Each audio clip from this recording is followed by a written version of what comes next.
وسهلا بكل الذين ينضموا للاستماع إلى راديو بلدي أول راديو عربي أمريكي ويعنى بقضايا العرب في المحور. برامجنا في راديو بلدي كل يوم جمعة من 8 وحتى 9 صباحا مع ليلى الحسيني في بث حي ومباشر وعبر WNZK راديو 690 AM. صباح الخير بلدي، صباح الخير لكل مستمعينا. Welcome to Radio Baladi, the first Arab, Middle Eastern, and American simulcast radio show. Radio Baladi is broadcast every Friday morning on WNZK 690 AM from 8 until 9 Eastern Time on Good Morning Michigan with Layla Al-Husseini. Our call-in number 248-557-3300. And now, stay tuned for the best radio talk show on Arab and American issues with your host, Layla Al-Husseini.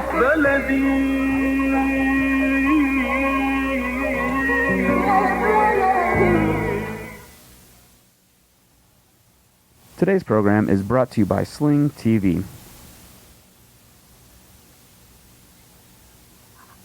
My favorite TV channel has been removed. Website who claims to have rights to distribute MBC, Al Jazeera, Art, and many other Arabic TV channels. Then who is legally authorized to provide my favorite TV channels in the U.S.? Dish Network and Sling International provide your favorite TV channels and programs. For more information, go to www.dishnetwork.com/Arabic or www.com/Arabic and sign up today and watch your favorite TV programs and save money.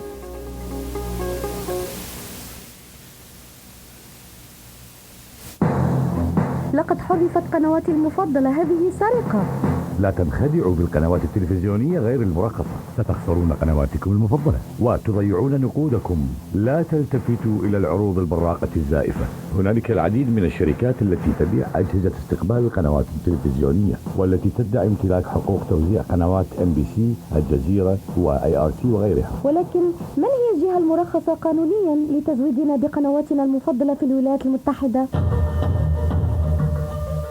ديش نتورك وسلينج انترناشنال توفران لكم هذه القنوات والبرامج. لمزيد من المعلومات يمكنكم الدخول على الرابط www.dishnetwork.com/Arabic و www.sling.com/Arabic. اشتركوا الآن، وفروا نقودكم وشاهدوا قنواتكم المفضلة. This is Dr. Sahar Khamis. Join me on the third Friday of each month at 8 a.m. Eastern Standard Time.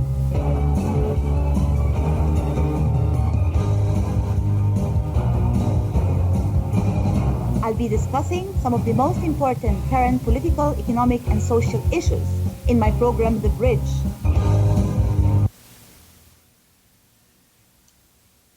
Good morning, everybody. This is your host, Dr. Sahar Khamis. We are discussing today a very important topic, which is women partnering for peace, with a special focus on the Sisterhood of Salam, Shalom. With me this morning discussing this important topic are three distinguished guests, Ms. Cheryl Olitsky, Ms. Simi Rom-Reimer, and Ms. Amberine Shafi. Ms. Cheryl Olitsky is actually the co-founder of the group, the Salam Shalom Sisterhood. The Salam Sisterhood of Peace, Salam Shalom Sisterhood, is the first national grassroots organization of Muslim and Jewish women committed to living in harmony, developing meaningful relationships, to work together to limit acts of anti-Muslim and anti-Jewish sentiment. Cheryl combined her strong leadership, relationship building, and organizational skills with her passion to rid the world of hate in starting this organization. Cheryl has extensive training and vast experience in identifying unmet needs in the marketplace and in facilitating and moderating group discussions. Ms. Simi Rom-Reimer writes about and works on topics related to minority communities in the United States and Europe, and she's been published in the Huffington Post, the Jerusalem Post, and the Christian Science Monitor, among other publications. She is also deeply involved with interfaith work, both locally and internationally. She currently works with the Greater Washington Muslim Jewish Forum to bring together Muslims and Jews around the world in the Washington, D.C. metro area, and she is also the representative for the Salam Shalom Sisterhood in the Washington, D.C. area and the coordinator for it. Ms. Amberine Shafi is an attorney and entrepreneur based in Washington, D.C. She practices federal environmental law, international law, and small business law. In addition to her degree in law, she also holds an LLM degree, International and Comparative Law, from American University in Cairo, Egypt, and she is also currently coordinating the Washington, D.C. Chapter of the Salam, Shalom Sisterhood. So I would like to welcome our three distinguished guests this morning. Thank you all for joining me today. Thank you so much, Sahar. Thank you so much. And we would like to start by talking about what the world is really facing now, all the animosity, the conflicts, the violence, the hatred that the mainstream media bombards us with day in and day out. And I'll ask each and every one of you to speak briefly about the importance of efforts like the Salam Shalom Sisterhood in terms of resolving some of the current challenges and problems that the world is currently facing. And Ms. Cheryl, since you are actually the founder or co-founder of the Salam Shalom Sisterhood to bring about peace and reconciliation between Muslim and Jewish women, I would like to start with you first to tell me the importance of this in this context. Thank you. So everywhere we look, we see media which talks about extremism. You open up the paper today, this morning, and there are many articles all based on crimes of hate. And with each article, hate, especially in the U.S., increases toward Muslims, toward Jews, and that's all the public hears about. The Sisterhood of Salam Shalom was established to change that, to show people that we, both as minority groups, share a lot in common. We are not hateful. We are loving people. We live based on sacred texts which guide our lives, which are against hate, which are about supporting the other, about loving the other, and that's what we're trying to do. And amongst the women within the Sisterhood of Salam Shalom, this is exactly what has happened. We have forged strong relationships amongst each of the women. They have influenced their family members, their friends, and together they are fighting the hate that the media is so great at spreading. Wonderful. And Simi, if I come to you, you actually have a career in journalism. You have written for different publications. And Cheryl just talked about mainstream media and how mainstream media can sometimes ignite, unfortunately, sentiments of hate or, intolerance of the other. How do you see the importance of an initiative such as the Sisterhood of Salam Shalom in terms of tackling some of these issues? Yes, thank you. I think that it's hard to get the media to cover initiatives like the Sisterhood or other interfaith initiatives that are going on because it's not necessarily seen as interesting or as sexy, so to speak. I think that, however, it all speaks to more the reason why we need to have organizations like the Sisterhood, like other interfaith organizations, because the more that there are, the more that we can get the message out that there are Muslim and Jewish communities, Muslim and Jews on a personal level who are working together, who are collaborating, who are sharing their own faith identities with each other. That's the way that we can get through kind of all of the other noise that comes from the different media outlets and those who kind of want to ignore or just aren't able to find instances of positive relationships. And so I think it's all the more reason why we need to continue our work with the Sisterhood and other similar organizations. Thank you so much. And Amberine, if I was to turn to you with the same question and really your own passion and commitment to this movement and this group, and in terms of your own vision as to how this can resolve or help to contribute to tackling some of the challenges we are facing today in the world. Thanks so much, Sahar, for having us on the show. In terms of whether I guess my vision is to really build coalitions and partnerships with people who have similar and like-minded views. I think that it's been a part of the struggle, particularly for the Muslim community, to understand how to build alliances and build coalitions across whatever those borders may be, whether they're religious or cultural or linguistic or national. And so, just being a young Muslim woman growing up in Kansas City, I think we learned very early on how to build coalitions and build allies naturally across those boundaries.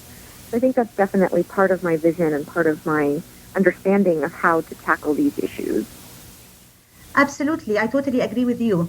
And when we talk about peace and we talk about reconciliation, there are obviously some voices out there that are very skeptical. People who say, you cannot change the world with such initiatives like peace building coalitions or simply interfaith efforts or dialogue groups.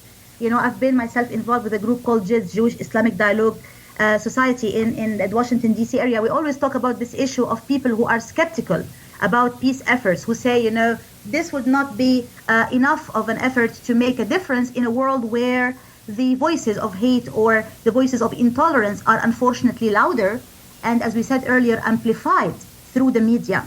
Cheryl, how would you respond to these kinds of skeptical sentiments? That's a great question. First of all, I will give you the scientific proof and the scientific answer, and then I will give you more of the qualitative answer. From a scientific standpoint, this is having an impact on society. And a Dr. Gordon Alport proves the impact of interfaith engagement, like we are doing in the Sisterhood of Salam, Shalom, through what's called the context theory. And the context theory is based on the following. Let's take two people. Person X is Muslim, person Y is Jewish. The strength of the relationship between X and Y impacts on how each of those two people view the community of the other faith group. So the relationship that the Jewish person has with the Muslim person, if it is a positive relationship, that Jewish person will view the Muslim community very positively, and vice versa.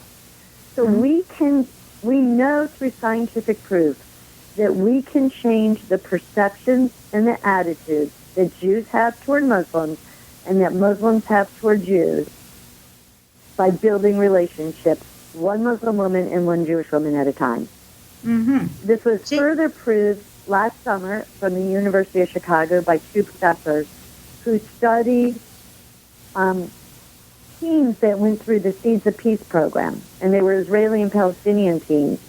They followed them through many, many years, well in excess of 10 years, and found that even despite the political turmoils that were going on between the Israelis and the Palestinians, the attitudes and perceptions of each other were much more positive than those who had not gone through such a program.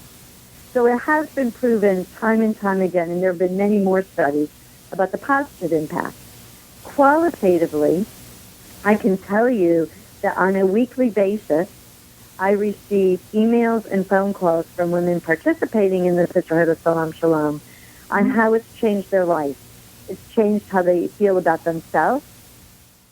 It's changed their knowledge level of each other. So the Jewish woman's knowledge level of Islam and the Muslim woman's knowledge level of Judaism. It has broadened their friendship. They feel like it is ridding themselves of hate. And one other interesting outcome is, and this has been proven of interfaith relationships, it's increasing their own awareness and commitment to their own religion. That's a very important point, because some people unfortunately think that if you join an interfaith movement or a group, that's not just uniform, consisting of members of your own faith, that would weaken your own faith. Obviously, you are, saying a very important point. It can actually do the opposite. It can strengthen your own faith. Simi, if I can get your thoughts on the very same point, how would you respond to these kinds of skeptics who say that these kinds of initiatives may not be as effective and may not really make a difference? Cheryl is saying we can change the world one person at a time, one woman at a time. What else would you say to these kinds of skeptics in response to this kind of argument? I think that in many ways I have to follow what Cheryl was saying. I think that time and time again we see that changes happen, preconceptions change rather, when people meet face to face, when people are able to establish those one-on-one relationships. And listening to Cheryl talk, I was reminded of an anecdote. there's a wonderful conference that happens every year in Europe called the Muslim-Jewish Conference. And I had the opportunity to attend a few years ago. And the idea of the conference is to bring Muslim and Jewish young leaders from around the world for a week to meet and talk together and study together and so forth. And we lived together in a hotel, for the week. And so the year that I was there, during one of the early days, there was a young Israeli woman and a young Pakistani man, and they were probably about the same age. And since we were all on an outing together, they happened to strike up a conversation, and they ended up talking for the length of the outing. And at the end, I happened to be friends with both of them, and at the end, they came up to me individually and were talking about this amazing opportunity that they had. And Pakistani was talking about how he really hasn't had a lot of opportunity to talk to a Jewish person and to ask questions and to just engage in a very informal but also very warm conversation. And then the Israeli said to me, I really never talked to, a Muslim man before, and this just, completely changed my perception of how I think about Muslim men. That's amazing. We will come back again to this very important discussion right after this commercial break. Stay tuned, please. أقدم لكم سلينج انترناشونال طريقة جديدة للاستمتاع بأهم البرامج التلفزيونية العربية الحصرية مجانا. Are you going to start a restaurant or grocery store soon? Do you need floor plans and designs? Call Naji Abood at 734-744-9796. Do you want to buy kitchen and restaurant equipment at discount prices? Call Naji Abood now, 734-744-9796. New Concept Products and Design, the trademark of kitchen equipment. 5% discount on all purchases of $75,000 or more. New Concept Products and Design, new location, 31185 Schoolcraft in Livonia. Learn more at www.newconceptproducts.com. Call Naji. أسواق زمزم الواقع على 24065 أورشارد ليك في مدينة فارمington هاوس ترحب بالجالية العربية والكلدانية. تنزيلات كبيرة على عموم المواد الغذائية في يوم الأربعاء من كل أسبوع. لا تنسوا فريش كاري أوت، جميع أنواع المعجنات، وأيضا صواني الكمبو المشكلة والصمون الحار. لحوم حلال الجالية العربية والإسلامية، الملحمة بإدارة قصاب الجالية المعروف سلوان جربوع. زوروهم على 24065 أورشارد ليك في مدينة فارمington هاوس أو اتصلوا بهم على 248-476-0300. أسواق زمزم للمذاق عنوان لجميع طلباتكم، اتصلوا على 248-476-0300. أسواق زمزم للمعاملة الراقية وكرم الضيافة عنوان. From their first words to first grade, Dreamy Children's Center will help get your child on the right track. The highly qualified staff works closely with parents to provide an experience that goes beyond early education. We can help nurture important personality traits with the use of educational programs ranging from preschooling for infants to Montessori-approved programs and bilingual curriculums for young children. All meals can be provided and we can arrange for after-school pickup. Dreamy Children's Center in Dearborn Heights on Warren, in Westland on Ann Arbor Trail, and in Troy on DeQuinder. This is Dr. Sahar Khamis. Join me on the third Friday of each month at 8 a.m. Eastern Standard Time.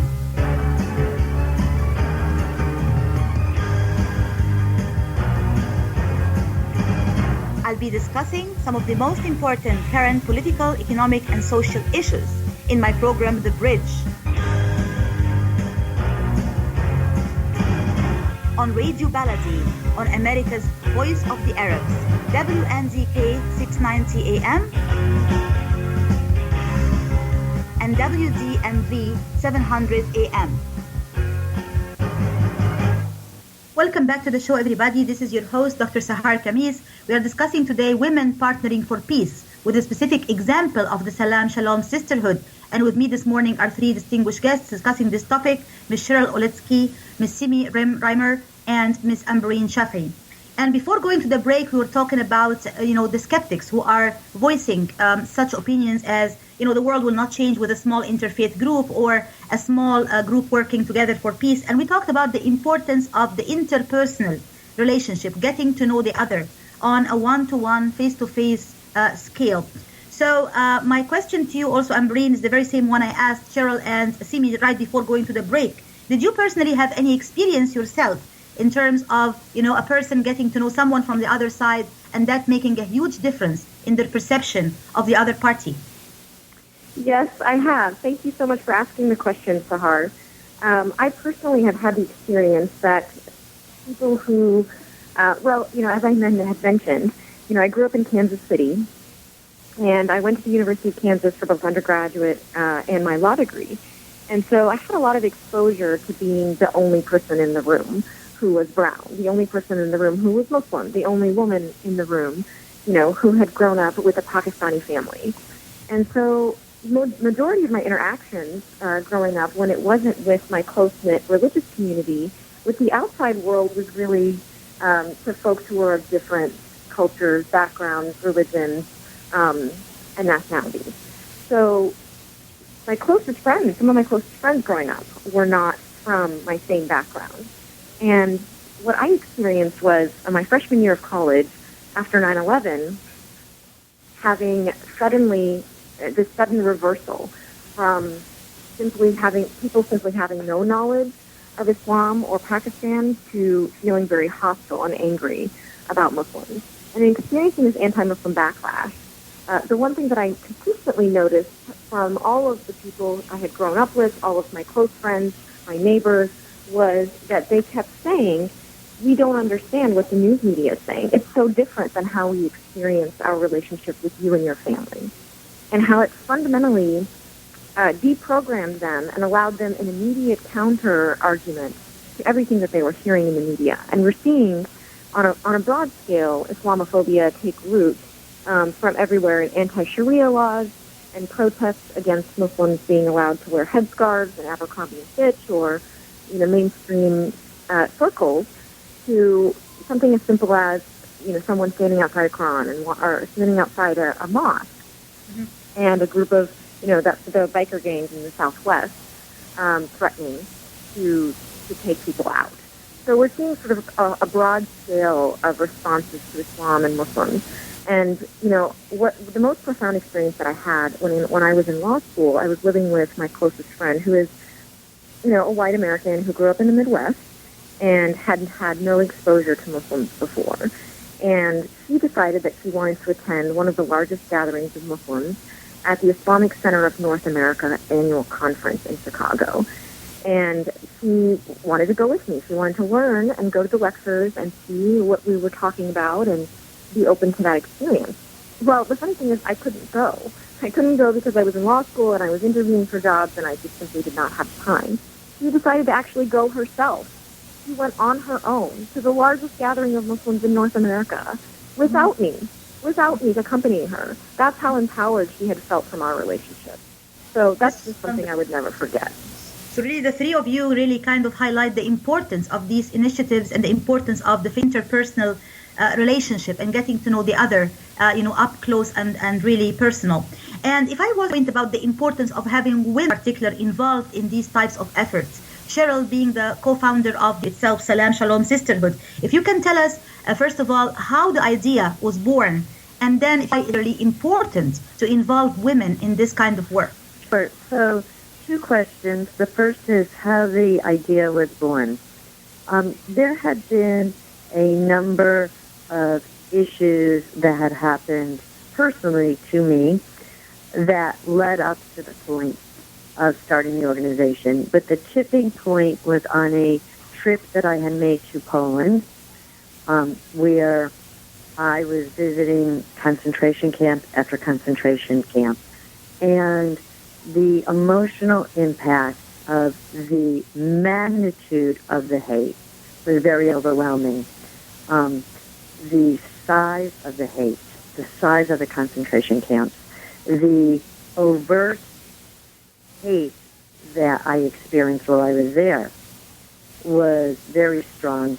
And I remember one day, and this was the tipping point, I was on the bus, there were 38 of us, and I said to the local Polish man who was showing us around Poland, I asked him why I did not see anyone of color, why I did not see any Asians, why I did not see any women in hijabs or any men wearing yarmulkes, head coverings. And on his microphone on the bus, he said, "My dear, you're correct. Poland is for the Poles. We do not have the other here. And we are the best country in all of Europe because we don't have a Muslim problem because they are not welcome here." Wow. And that was the tipping point. And this was on our way to Auschwitz. This was the tipping point for me to say, I cannot change the past and what hate has done, but I could do my part to change the future and to make this a better world for my children, for grandchildren, for great-grandchildren, etc. And at that point, I had one of the strongest emotional reflexes that I've ever had, that I have to do something. So I came back to the United States. I contacted a local imam who I knew. I asked for a name of one woman who was involved in the masjid, and he gave me the name. This person, this was 5 years ago, is one of my closest friends. She happens to be the chair of our organization, and the rest is history. We now have over 18 chapters of the Sisterhood from the West Coast all the way across the U.S. to the East Coast. We're expanding by 10 chapters a year. We're expanding on college campuses. I'm sure we'll talk more about the annual trip that we plan and our conference, but we are trying to change that hate that I saw in Poland and the hate that was communicated to me verbally. The second part of your question was, why women? The feeling to do this was experts that were out there. We combed through all the sources on interfaith dialogue and engagement. And one thing kept popping up, and that was the neuroscience behind the way brains work and the development of relationships. And please, I don't want anyone to think that this is a positive or a negative statement. But based on neuroscience, we know that women's brains and men's brains are wired very differently. Women navigate the world through relationships.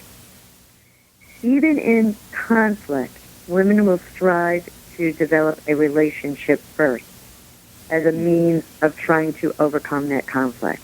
Men's brains are wired to focus on rules and regulations. So we knew, looking at research, that if we wanted to change the way relationships are between Jews and Muslims, the fastest way to do that would be to start with women. And then that's a very important point, Cheryl, the importance of relationship building and how women really have an advantage in this particular area, which is why we should invest more in terms of getting women involved in reconciliation and involved in efforts of peace building. We will come back again to this important point right after this commercial break. Stay tuned, please. Jumana K-Ruse. You've seen her images on giant billboards across the metro. Jumana K-Ruse. You've seen her images on buses across the city. Now get to know Jumana K-Ruse. Most people who sit in my office across from my desk are hurting on so many levels. One thing people do not know about medical malpractice is that the statute of limitation, meaning the time that you have to bring suit against a doctor, a hospital, is 2 years. In medical malpractice, that's a very, very short period of time. Not every lawyer is an advocate, but every lawyer should be an advocate. Let Jumana K-Ruse protect your rights. Call the law offices of Jumana K-Ruse at 1-866-YOUR-RIGHTS, extension 100, or visit yourrights.com.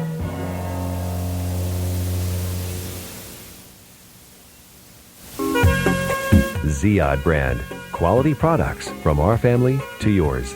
Ziyad Brothers Importing offers the finest quality products, including brands like Sultan, Kraft, Nestle, Hook, Rico Picon, Donna, and many more. Ask your retailer to carry these fine products because you deserve the very best.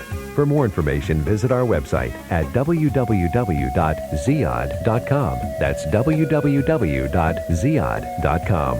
Ziyad, quality products from our family to yours.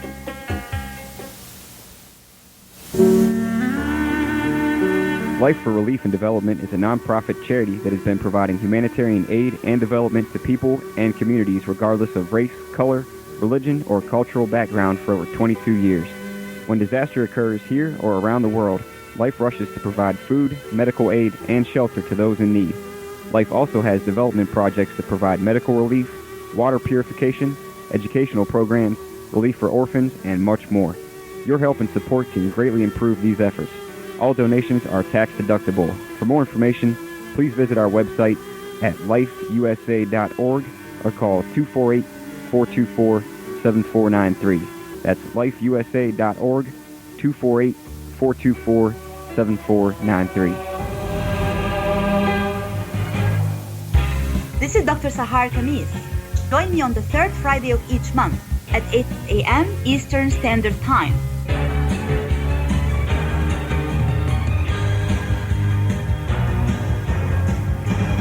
I'll be discussing some of the most important current political, economic, and social issues in my program, The Bridge.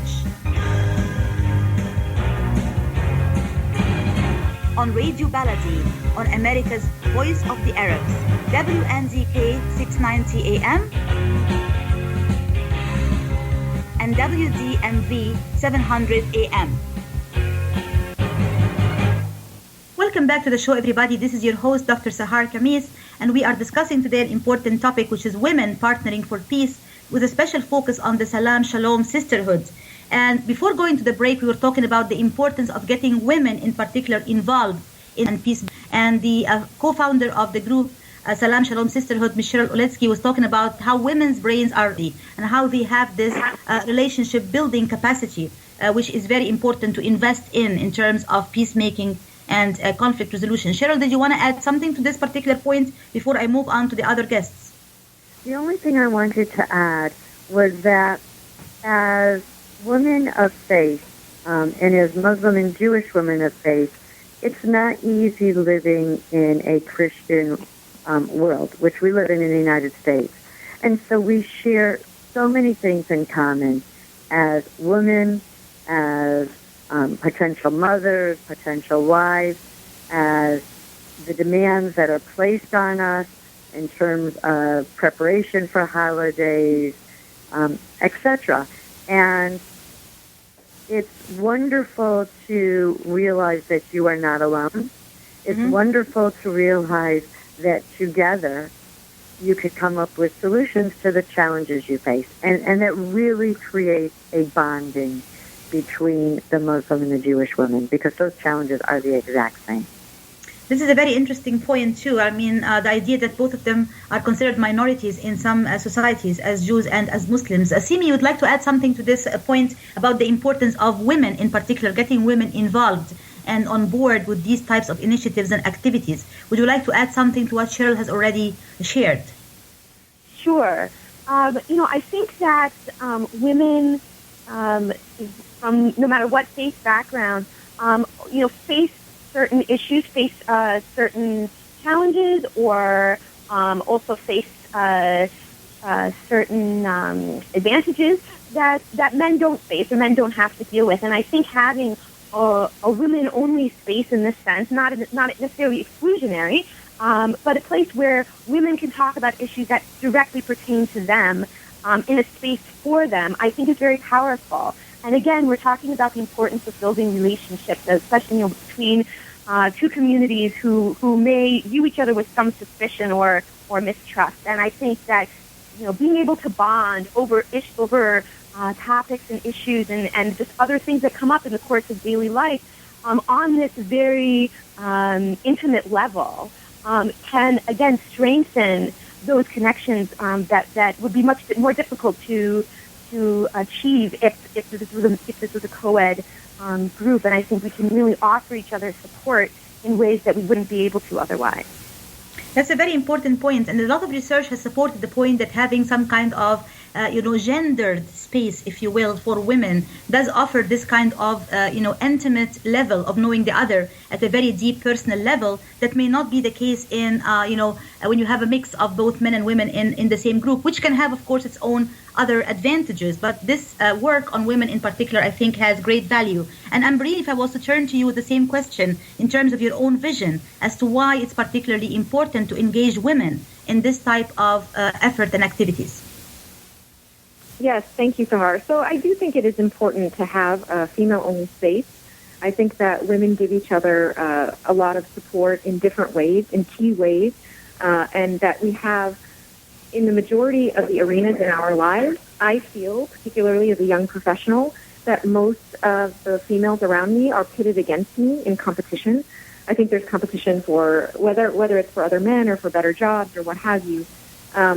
So when you get to have a space where it's specifically dedicated to training women how to be a support to each other, particularly in one of the most personal areas of their lives, in an interfaith aspect, that's a very good experience for women to continuously have and to replicate throughout their lives.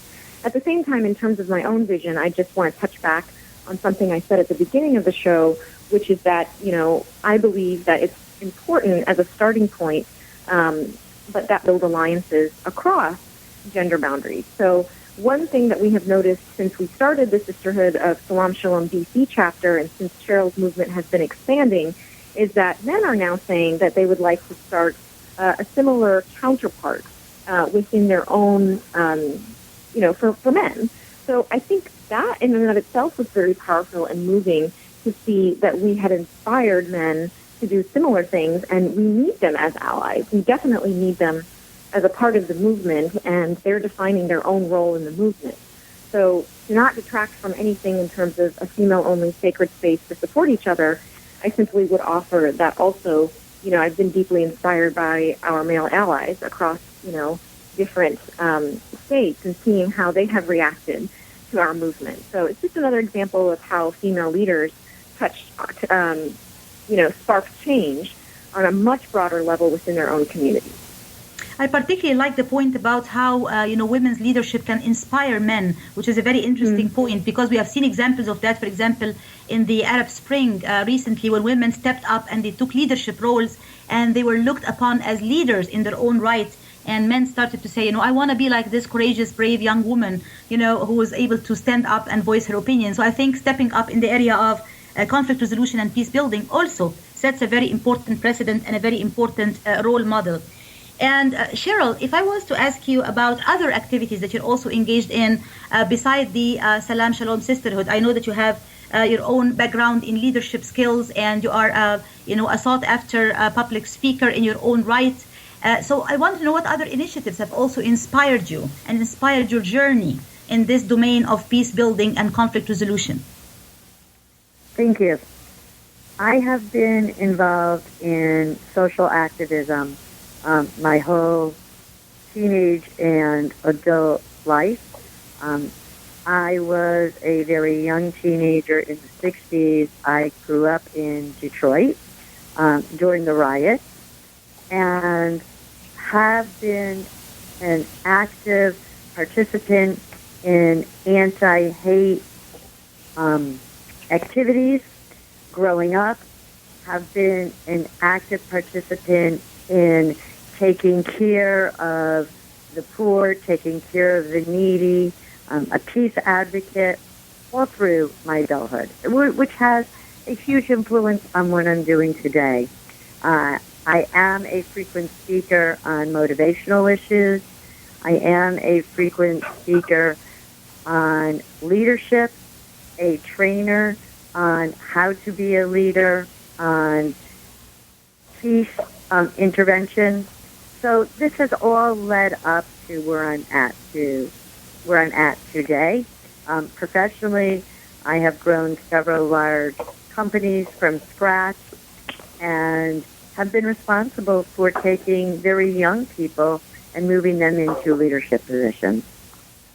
Wonderful. And I assume that all of these different roles that you have played over the years have definitely served the purpose of, the peace efforts that you are, involved in, including, of course, the co-founding of the Salam Shalom Sisterhood. And Simi, if I was to move to you with the same question, I know for sure that you are involved in other initiatives, such as the Greater Washington Muslim Jewish Forum and other peace-building activities and organizations. If you can talk a little bit about how that inspired you and influenced your experience and brought you to the Salam Shalom Sisterhood as well. Sure. Specifically for interfaith initiatives, when I was in grad school, so I went to grad school at Columbia University on their Paris campus, and I happened to be there in 0405, which is just after the ban on the headscarf occurred in France. And so we spent a lot of time in our classes talking about this ban and kind of what is the makeup of the Muslim community in France, and kind of how are they seen by the larger French population, and kind of the assimilation issues that have come up and continue to rise to the surface since then. And throughout, and I found all of this very fascinating. And then while I was there, I was working on my thesis, which actually looked at the Jewish community. But the more I researched about the issues that contemporary Jews face, specifically in the realm of anti-Semitism, I came across again and again the intertwining of the Muslim and Jewish communities and the history of Muslims and Jews in France, and not only in a negative light, which is how we often think about it, and certainly how it's portrayed in the media, but again, also on a personal level, instances of these communities working together on certain issues. And so from that kind of experience and intense study over the course of that year, I really became fascinated with Muslim and Jewish communities in Europe and in the U.S. as well, and kind of how they were working together. And I was also very interested to see, again, how these communities were being portrayed in the media, and wanting to challenge a lot of those perceptions in the media. And this would only strengthen the more I became involved in interfaith work, living in New York, and then also meeting people overseas in Europe, and how Muslims and Jews were really wanting to reach out to each other and wanting to change the narrative. And so one of the other initiatives that I'm involved in that actually also started from this Muslim-Jewish conference that I mentioned before is called the Global Muslim-Jewish Friendship Forum. And it was really founded on the premise that there are Jews and Muslims who, around the world who never have an opportunity to interact with each other, whether it's because they don't know anybody, or because the populations are very small, or non-existent in some cases of one faith or the other. And so this is really an opportunity to meet online, to discuss, to ask questions, and to connect in a way that they might not otherwise be able to. And we have found it. I founded this group with several other people, one other Jewish American, and then a Muslim German and a Pakistani Muslim. And we've really been quite overwhelmed with the response. The organization has been around now for 4 years, and we have close to, I believe, 2,000 members online from 80 different countries, and I think we span 6 continents. I mean, it's really amazing, and people have been able to reach out to each other and to ask questions, and that's been something that's only strengthened my belief in the importance of continuing to reach out and continuing to advocate for stronger interfaith relationships. Absolutely. Thank you so much. And we will come back to this important topic right after this commercial break. Stay tuned, please.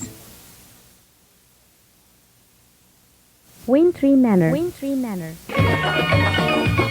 صالات جميلة لمناسباتكم السعيدة. ترحب بالجالية العربية والكلدانية. أجمل القاعات لمناسباتكم السعيدة من حفلات ومؤتمرات. تتسع القاعات لأكثر من 1000 شخص. خدمة راقية، أسعار مناسبة. تذوقوا ألذ الأطعمة الشرقية والغربية وبأسعار خاصة ومناسبة لجميع المناسبات. تقع القاعة على 35100 فان بون رود في مدينة كوين. للحجز اتصلوا بهم على 734-728-3020 734-728-3020. وينتري مانر للضيافة عنوان.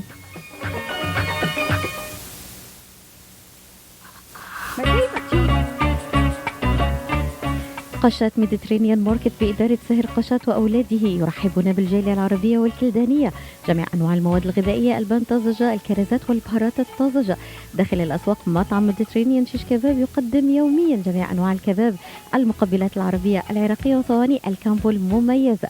تفتح الأسواق من 8 إلى 9 مساء من الاثنين وحتى السبت، ومن 8 صباحا إلى 9 مساء يوم الأحد. تقع الأسواق على 32839 نورث ويسترن هايوي في مدينة فارمينغتون هيلز.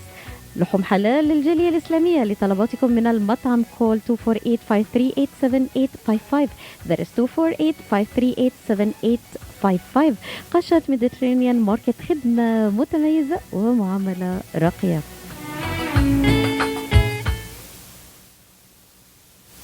استوديو زرياب بإدارة حسن حامد في ستورمي هايتس يحييكم ويقدم لكم خدماته بالصوت والصورة، تسجيل، تصوير، مونتاج، فيديو كليب، إعلانات، كوميرشالز، دوكيومنتري، أفلام وثائقية للترويج لبضائعكم ومحلاتكم وشركاتكم، برامج تلفزيونية وإذاعية. استوديو زرياب وبتقنية عالية بإدارة حسن حامد 313-945-8860 313-945-8860 أو 248-761-5787.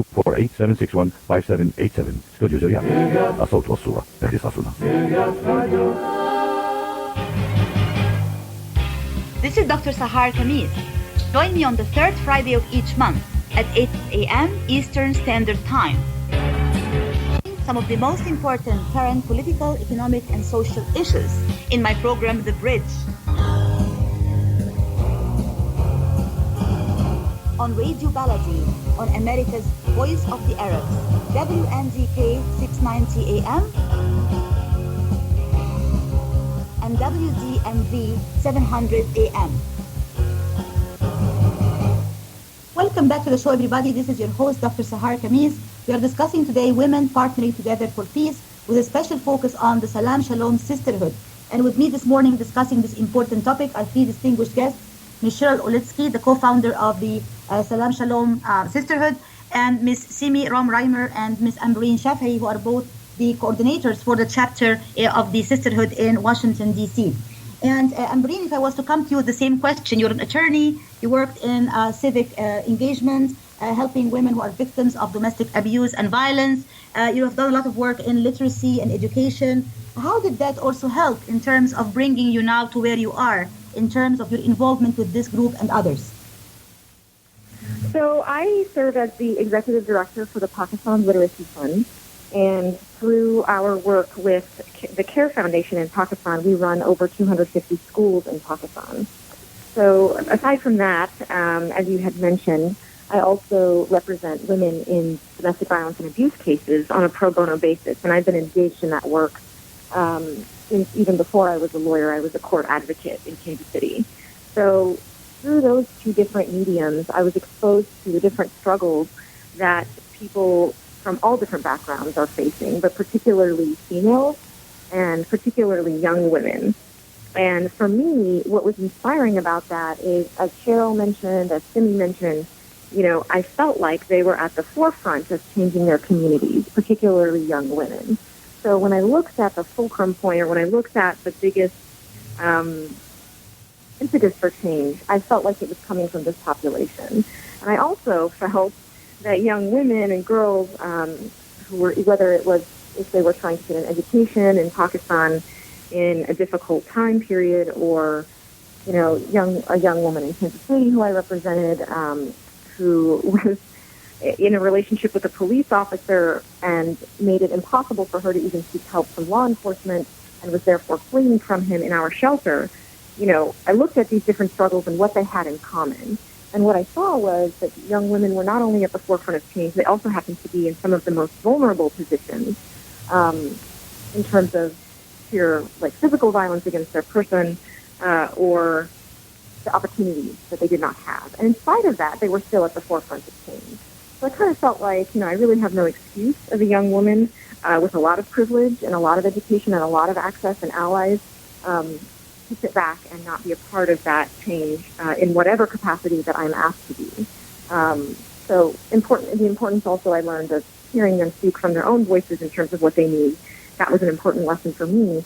And it also empowered me to speak up and raise my voice after 9/11 when I felt like, it was difficult to do so. So definitely very inspired, and it gave me a lot of strength to grow up and be a part of the peace movement in various different ways. Wonderful. And in the few remaining minutes in our program today, I would like each of you to talk briefly about the future goals and objectives. Starting with you, Cheryl, in maybe 1 or 2 minutes for each one of you. If you can tell us, your future objectives and goals, whether personally in terms of your involvement in peace building in general, or whether specifically in terms of the future goals and objectives of the Salam, Shalom, Sisterhood. So I will start with and just focus on the Sisterhood of Salam, Shalom and our future objectives. Our goals are to have chapters of the Sisterhood in at least one chapter in every major city throughout the U.S. in major metropolitan areas to have more than one chapter, to have chapters on most college campuses, to expand to overnight camps for Muslim and Jewish girls, and to expand then outside of the United States so that we could maximize the chances for Muslim and Jewish women across the world of all ages to develop strong relationships based on trust, respect, and stopping the hate in the world. Wonderful. This is indeed a noble mission. Thank you very much. And Simi, if I was to move to you with the very same question, whether in terms of your involvement in the peace movement generally, or whether in terms of the Salam Shalom Sisterhood in particular, what are some of your future goals and objectives that you would like to see achieved or accomplished? Yes, thank you. I think that in all of the work that I'm doing with the Sisterhood and also with the Greater Washington Muslim Jewish Forum, what I would really like to do, which is somewhat what I'm involved in already and continue to do, is really to push people out of their comfort zones in terms of how they think about each other, whether it's through an initiative like Spread Hummus Not Hate, which is a bus tour that goes around the D.C. metro area, encouraging people to come together and to share in hummus, but also to meet each other, whether it's online, as I was talking about my initiative before, the Global Muslim Jewish Friendship Forum, really doing things that are out of the box, that are creative, but that all achieve the same goals what Cheryl was talking about in terms of encouraging people to come together on a one-to-one basis with the common goal of fighting hate, of breaking down barriers, and really transforming suspicion into friendship and caring about each other. Fantastic. And last but certainly not least, Amberine, if I was to also hear your vision in terms of future goals and objectives in this area in general, and in terms of the Salam Shalom Sisterhood in particular, please. Thank you. Well, I feel like I am a part of the Sisterhood of Salam Shalom. I definitely believe in Cheryl's vision. I want to play whatever role that I possibly can to help further that vision. In terms of my own personal goals, I feel like it's actually very important to do intra-faith work. So within the Muslim community, we have a lot of struggles and divisions that are coming out on various different issues, whether it's on the different sects of Islam and what they believe and how they are working together or not working together, or civil rights organizations, agreeing on strategies or building alliances. I think that there's quite a bit of work to be done within my own faith. So I've seen a lot of my fellow leaders, who also happen to be women, that are really engaged in intra-faith work.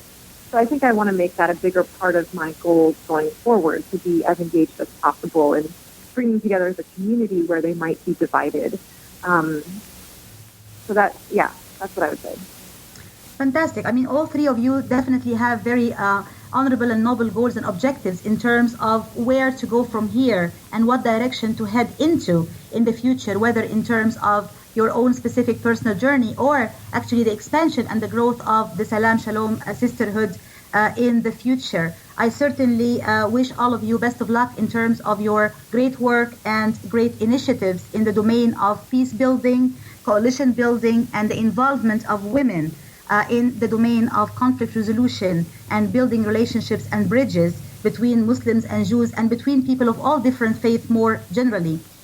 We're coming close to the end of our show, and I would like to sincerely thank our three guests this morning, Ms. Cheryl Olitsky, the co-founder of the Salam Shalom Sisterhood, and Ms. Simi Ram-Reimer and Ms. Amberine Shafi'i, the coordinators of the Sisterhood in the DC area. And I would like to make an important point before I close, which is we are celebrating now the birthday of US Arab Radio, and I'm celebrating the second anniversary with this great initiative, which my good friend Layla Al-Husseini started. I would like to wish you, Layla, and the whole team of US Arab Radio a happy anniversary and happy birthday. And thank you all our listeners and our great guests for being with me today. Thank you so much. Thank you, Sarm. Thank you. Goodbye. Bye. Bye. This is Dr. Sahar Khamis. Join me on the third Friday of each month at 8 a.m. Eastern Standard Time.